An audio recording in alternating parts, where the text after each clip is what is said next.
It sounds like a Hollywood movie, but this time it is real. A shocking report has revealed that the United States allegedly tried to hijack Venezuelan President Mr. Nicolás Maduro's official plane not by any force but through a secret deal. According to explosive new details, a U.S. federal agent met with Maduro's personal pilot in the Dominican Republic, asking him to do something extraordinary: divert the president's aircraft midair so that American forces can capture him. Yes, you heard that right, divert the plane, that's what they demanded. In the meantime, the resources claim that the agent promised the pilot millions of dollars in exchange for his cooperation. The idea was very simple but very dangerous. The pilot would secretly change course during one of Maduro's international trips, landing the jet in a location controlled by the United States or its allies. From there, Washington could take Maduro into custody, basically a move that would have sent shockwaves through Latin America. But you know what? Here's where it gets more dramatic. The pilot, caught between loyalty and fear, he walked out of the meeting without saying yes or no. And after that, silence. The mission, if it was ever greenlit, collapsed in the shadows. Now, to understand why this is very important, let's rewind a little bit. The US has been trying to remove Nicolás Maduro from his power for years.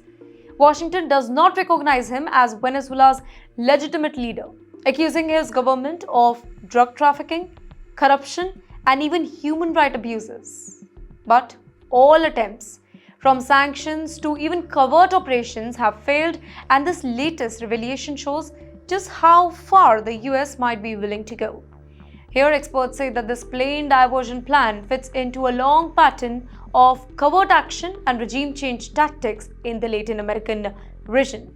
From Cuba in 1960s to Panama in 1980s, Washington has a long history of trying to reshape governments that it does not like. Venezuela, with its massive oil reserves and close ties to Russia, Iran, and even China, has become the latest flashpoint now. So for Maduro, this is just more than a proof of what he calls US aggression and imperial interference. His government has already launched an internal probe to find out who the pilot met, what was discussed, and who leaked the information. But with all this, let me tell you, there is no concrete evidence of these reports. For the US, it's another diplomatic headache. If this story is actually true, then it could violate international law and further maybe isolate the United States from more Latin American nations who already view US policies in the region as heavy-handed. So basically, this all means that the power struggle between the US and Venezuela is far from over. It's no longer just about oil or ideology, it's about control. And this time, that battle played out not on the ground, but in skies.